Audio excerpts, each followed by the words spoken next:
So the topic we are going to discuss now is uveitis and bowel and renal diseases and the subtypes. First, we are going to discuss the bowel diseases. So first of all, it is ulcerative colitis, which is an idiopathic, chronic, relapsing inflammatory disease involving the rectum and extending proximally to involve part or all of the large intestine. The disease is characterized by contiguous surface ulceration of the bowel mucosa, which is with the development of crypt abscesses and pseudopolyps. Long-standing disease carries an increased risk of carcinoma of the colon. Genetic predisposition is thought to be important, as inflammatory bowel disease is more common in patients with other autoimmune diseases such as ankylosing spondylitis, psoriasis, and multiple sclerosis. Here you can see barium enema showing pseudopolyps, lack of hostile markings, and straightening of the ascending colon upon X-ray, which is characteristic in ulcerative colitis. The systemic features, the presentation is in the second to third decades with bloody diarrhea, lower abdominal cramps, urgency, and tenesmus. Constitutional symptoms include tiredness, weight loss, malaise, and fever.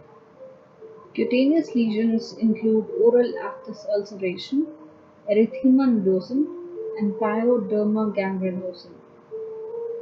Arthritis is typically asymmetrical and involves large joints of the legs. Sacroiliitis and ankylosing spondylitis may develop in HLA-B27 positive patients. Hepatic disease may be in the form of autoimmune hepatitis, sclerosing cholangitis, and cholangiocarcinoma. Thrombosis may affect both arteries and veins.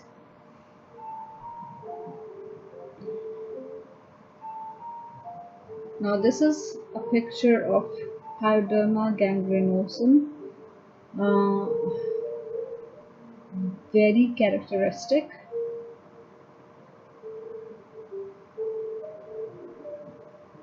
Now the ocular feature, first of all, the most important one is acute anterior uveitis, which occurs in about 5% and may coincide with exacerbations of colitis. As expected, uveitis is more common in patients with associated arthritis, ankylosing spondylitis, and HLA-B27 positivity. Other ocular features may include conjunctivitis, episcleritis, pleuritis, and may all be more common than in general population. Next is the Crohn's disease. Crohn's disease is an idiopathic chronic relapsing disease characterized by multifocal, full thickness granulomatous inflammation of the intestinal wall. It most frequently involves the terminal ileum and colon, but in contrast to ulcerative colitis, any area of gastrointestinal tract, including the mouth, may be affected. There is a strong evidence for a genetic etiology component, such as mutation in CARD15, previously NOD2 gene. Infective agents almost certainly play a role. Systemic features, the patient typically presents in second to third decade with abdominal pain and diarrhea, weight loss, fever, vomiting, oral aphthous ulceration, and perirectal lesions such as abscesses and fistulae may occur. Cutaneous lesions include erythema nodosum and pyoderma gangrenosum. Anemia is also common. Hepatic disease may occur, and skeletal features include clubbing, acute peripheral arthritis, sacroiliitis, and ankylosing spondylitis, especially if HLA-B27 is positive.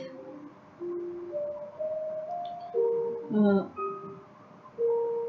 Ocular feature, approximately 12% of patients with Crohn's disease experience some form of ocular inflammation. Acute anterior uveitis occurs in 3%. Other manifestations include episcleritis, scleritis, follicular conjunctivitis, myositis, and optic neuritis.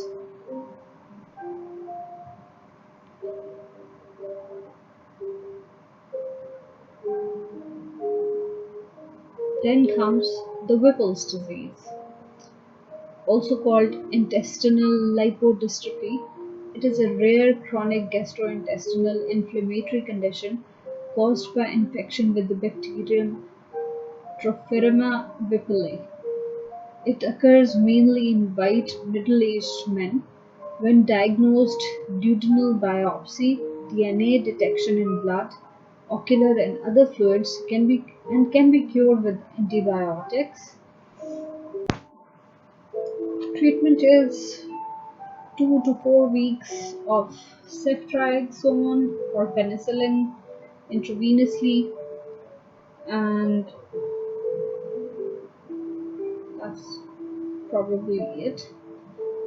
Systemic features include inflammatory bowel disease with malabsorption, joint, cardiac, and central nervous system involvement is also common. Uveitis, keratitis, anterior uveitis, vitritis, retinitis, with retinal hemorrhages, cotton wool spots, and potentially vascular occlusion and multifocal choroiditis. Neuro-ophthalmic manifestation can be varied, for example, gaze palsies, nystagmus, ophthalmoplegia, papilledema, and optic atrophy. Oculomesticatory myarrhythmia is characteristic. It's a very important thing. Oculomesticatory myarrhythmia. So we should be able to connect the dots here with gaze palsies, ophthalmoplegia, and myarrhythmia, that it can be Whipple's. Now, uveitis and renal diseases. First of all, tubulointerstitial nephritis and uveitis, which is an uncommon disorder of immune origin characterized by a combination of acute tubulointerstitial nephritis and uveitis. It typically occurs in adolescent girls. Renal disease usually precedes uveitis. Characteristics of this particular renal disease include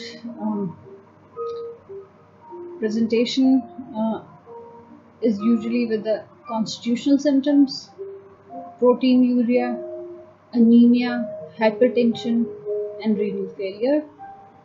The response to systemic steroid therapy is good, and renal function usually returns to normal within a few months without complications.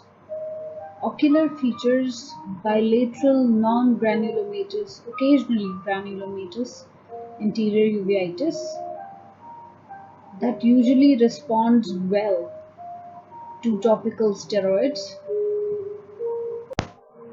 Disc and macular edema may occur. Many cases are relapsing and some require systemic steroid or immunosuppressive therapy. Intermediate, posterior, and panuveitis may also occur. Next is the IgA nephropathy, which is also called Buerger's disease. It is a relatively common kidney disease in which immunoglobulin A is deposited in the glomerular mesangium. Presentation is usually at the age 16 to 35 with recurrent hematuria, often